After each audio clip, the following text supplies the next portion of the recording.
Hello दोस्तों, स्वागत है ग्रैंड क्लासेस में। इस क्लास में हिस्ट्री के क्वेश्चन के बारे में बात करेंगे, ऑब्जेक्टिव क्वेश्चन के बारे में बात करेंगे। उसके ऑब्जेक्टिव क्वेश्चन के ऑप्शन के बारे में हम डिस्कशन भी करेंगे, क्योंकि ये जो क्वेश्चन है वो बिहार से रिलेटेड है। तो पैरामेडिकल और पैरामेडिकल एंट्रेंस, बीएससी नर्सिंग वगैरह सब में क्वेश्चन आया हुआ है और important question, previous year question है। तो इसके बारे में हम डिस्कशन करेंगे अभी।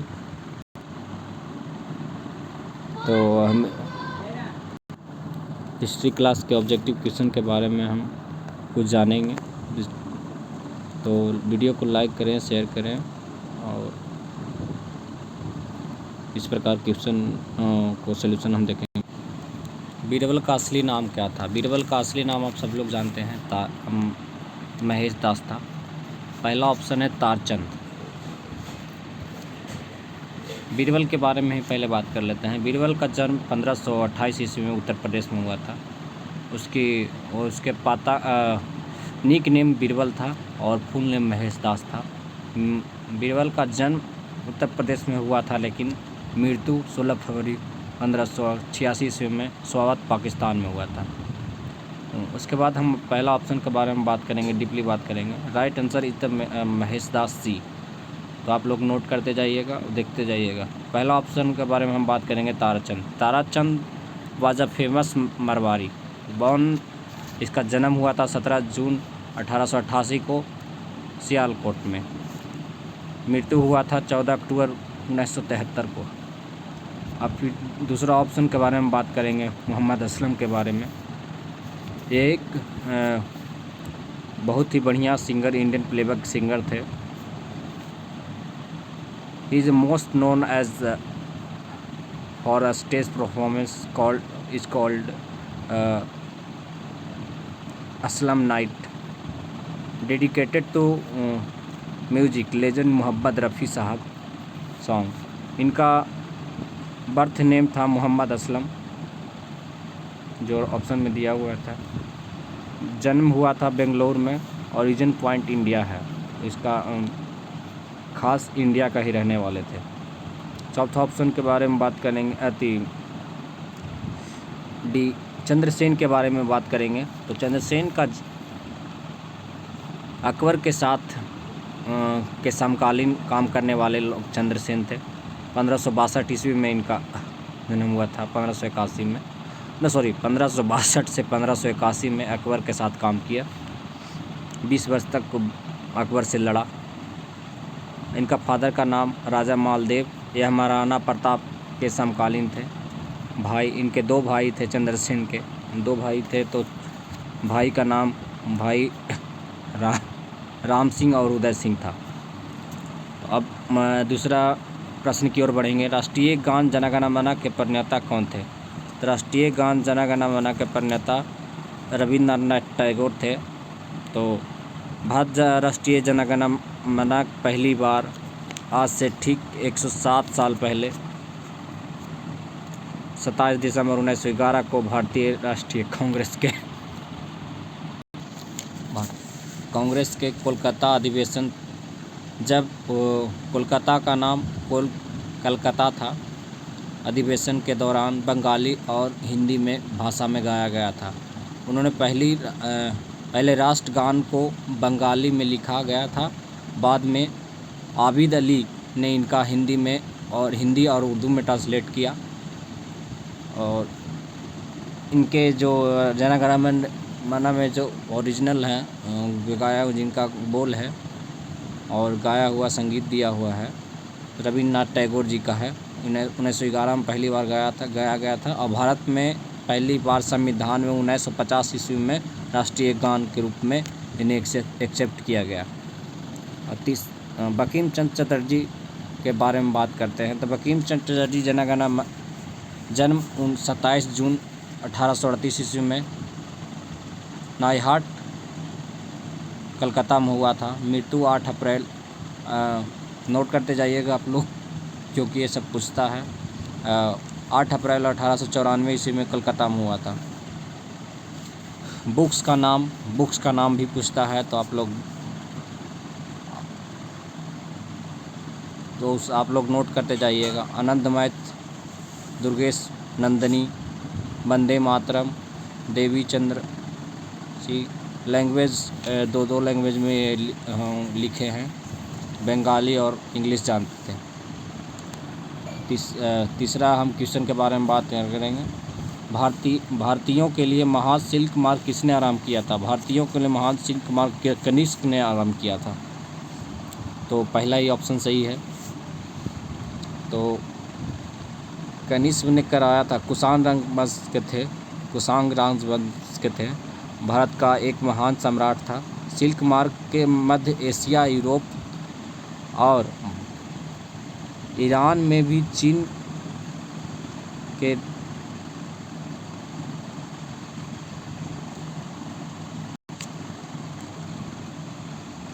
राजवंश काल में पहुंचाना शुरू हुआ था। सिल्क रूट का चीन, भारत, मिस्र, ईरान और प्राचीन रोम की महान सभ्यताओं का विकास पर गहरा असर पड़ा।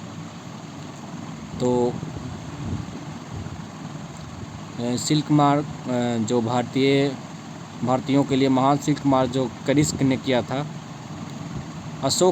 दूसरा ऑप्शन अशोक के बारे में बात करते हैं। तो अशोक का जन्म हुआ था 304 ईस्वी में ईसा पूर्व, पाटलिपुत्रा में हुआ था। मौर्य वंश के थे। मृत्यु हुआ था 232 ईसा पूर्व, पाटलिपुत्रा में ही। समाधि इनका है पाटलिपुत्रा में। पत्नी इनकी बहुत सारी थी, देवी कारिका, पद्मावती, तृतीया। संतान के 4-5 थे, 4 महेंद्र, संग्रिया, तिबल, कुजांग और चारुमती। पिता का नाम बिंदुसार था और माता का नाम सुभाद्री रानी हरना। और चौथा हर्ष के बारे में बात करेंगे, हर्षवर्धन के बारे में। तो इनका कार्यकाल रहा 590 से 647 ईस्वी तक। प्राचीन भारत में एक राजा था जिसमें उत्तरी भारत के 606 ईस्वी से 647 ईस्वी तक राज किया। जन्म इनका हुआ था 590 ईस्वी में, निधन उनका हो गया 647 ईस्वी में। राजवंश वर्धमान पुण्यभूति था। पिता का नाम प्रभाकर वर्धन, माता का नाम यशोमती। धर्म हिंदू बौद्ध। अब चौथा क्वेश्चन के बारे में, खरोष्ठी लिपि की स्थापना किसने की? तो खरोष्ठी लिपि की स्थापना कुषाणों ने की थी। सम्राट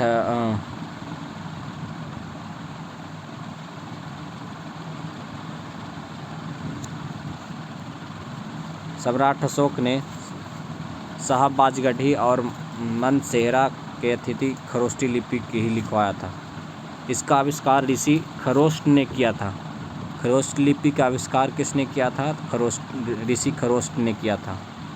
तो अब 5वां प्रश्न की ओर बढ़ेंगे।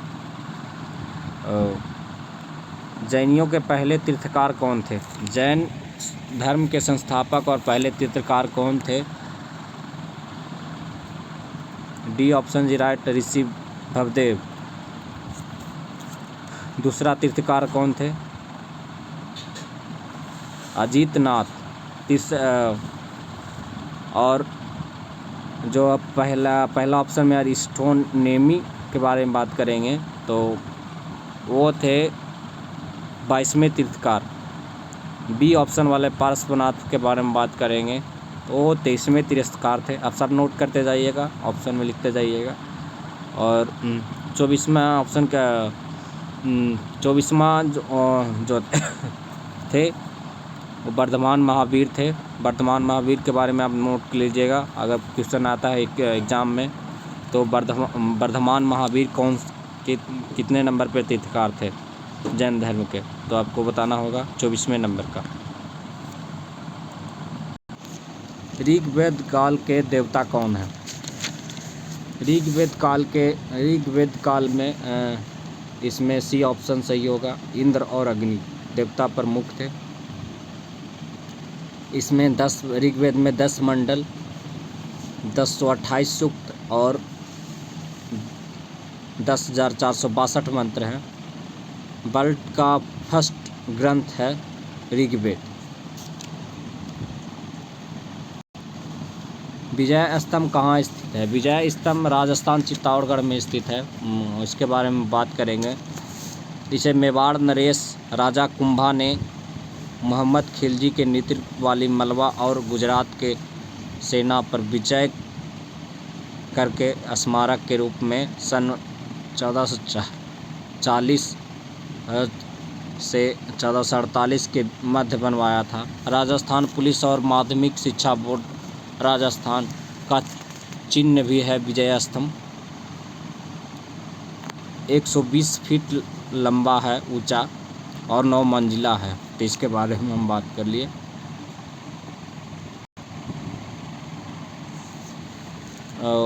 हैदर अली के ने किस शासन पर अपना शासकाना स्थापित किया था? तो मुझे ऐसा लगा कि पहला ही ऑप्शन सही होगा, तो मैंने वो कुछ किया और मैंने इसके बारे में डिस्कशन किया। तो आप बता सकते हैं, कमेंट में बताइए कि कौन सा ऑप्शन सही होगा। कन्फ्यूजन था इसीलिए। तो पहला ऑप्शन सही है। तो पहला ऑप्शन के बारे में बात करेंगे हम, हैदर अली के बारे में बात करेंगे। जन्म इनका हुआ था 1721 ईस्वी में और मृत्यु हुआ था 7 दिसंबर 1782 ईस्वी में। चित्तूर आंध्र प्रदेश में हुआ था। पूरा नाम नवाब हैदर अली खान बहादुर, घराना मैसूर राज, पिता का नाम फतेह मोहम्मद, धर्म इस्लाम। समाधि श्रीरंगपट्टनम कर्नाटक में है हैदर अली का। और 9वां क्वेश्चन की ओर हम बात करेंगे। 9वां क्वेश्चन, पुराणों की संख्या कितनी है? पुराणों की संख्या 18 है। और 10वां क्वेश्चन की ओर बढ़ेंगे हम लोग, जल्दी करेंगे क्योंकि ज़्यादा टाइम हो रहा है वीडियो अपलोड होने में भी। चोल राजाओं ने किस धर्म का संरक्षण किया था? चोल राजाओं ने शैव धर्म का संरक्षण किया था। और 11वां क्वेश्चन की ओर बढ़ेंगे। ब्रह्मा विष्णु महेश की त्रिमूर्ति वाला प्रसिद्ध मंदिर किस शहर में है? ब्रह्मा विष्णु महेश के त्रिमूर्ति वाला प्रसिद्ध मंदिर सुचिंद्रम में है। सुचिंद्रम में भारत के तमिलनाडु राज्य में कन्याकुमारी जिले का एक पंचायत शहर है। यहाँ एक यमुना लायन मंदिर भी है स्थान जिसमें एक हनुमान जी का प्रतिमा है जो 22 फीट लंबा है और 6.7 मीटर की चौड़ी है। और 12वां क्वेश्चन की बात करेंगे। तो महात्मा बुद्ध के प्रभाव से जो गणिका बौद्ध भिक्षु बन गई थी वो कौन थी? Amrapali. Right answer is the Amrapali. और आम्रपाली महात्मा बुद्ध के बारे में बात करेंगे। इसके बारे में डिस्कशन अच्छी तरह से क्यों करेंगे, क्योंकि ये आता है, इसके ऊपर हम वीडियो बनाएंगे। क्योंकि हर बार पैरामेडिकल में और बीएससी नर्सिंग वगैरह में ये क्वेश्चन आते रहता है, तो इसके बारे में हम एक अलग से वीडियो बनाएंगे। तो महात्मा बुद्ध 563 ईस्वी में 563 ईस्वी पूर्व में इनका जन्म हुआ था लुम्बिनी में। और 483 ईस्वी 80 वर्ष के थे। कुशीनगर भारत में इनका अंतिम संस्कार किया गया था। जीवन साथी राजकुमारी यशोधरा, बच्चे राहुल, पिता का नाम सुत्रोधन, माता का नाम माया देवी। इसके बारे में हम अलग वीडियो में बात करेंगे। वह पहला किला जो शिवाजी ने जीता था उसका नाम क्या था? पहला किला वो जीते थे जो उनका नाम था तोरण। यह मराठाओं के सरदार के रूप में शिवाजी ने कब्जा किया था, पहला किया था जो उन्होंने यह जीत के महज से 16 साल की उम्र में हासिल कर वीरता और दृढ़ संकल्प के अपने शासन की नींव रखी। 14 नंबर क्वेश्चन बात करेंगे। तो 14 नंबर क्वेश्चन में हड़प्पा की सभ्यता के बारे में कौन सी उक्ति सही है? तो इसके बारे में इसका आंसर मुझे नहीं मिल पाएगा, जिसके कमेंट में आप लिखें। और मुझे कन्फ्यूज़न था इसलिए हम नहीं बना पाए, तो आप अवसर बताएंगे। 5वां क्वेश्चन के बारे में बात करेंगे। बहुत सारे लोग कमेंट किए थे क्वेश्चन के बारे में, पहली बार सुने हैं। यादव सम्राट की राजधानी कहाँ थी? तो इसके बारे में पहली बार सुने हैं, तो आप इसके बारे में जान लें कि क्या थी। और ये बिहार की है। तो यादव सम्राट की राजधानी कहाँ थी? यादव सम्राट की राजधानी देवगिरी इसके बारे में बात करेंगे देवगिरी के बारे में। 850 ईस्वी से 1334 ईस्वी भारत का एक राजवंश था। इसकी राजधानी देवगिरी थी, जो वर्तमान में दौलताबाद के नाम से जानी जाती है। यादव वंश भारतीय इतिहास में बहुत प्राचीन है और वह अपना संबंध प्राचीन आदिवासियों क्षत्रियों में माना जाता है। तो इसके बारे में पूरे डिस्कस हो गया, 15 क्वेश्चन हो गया। तो आप वीडियो को लाइक करें, शेयर करें, कमेंट करें।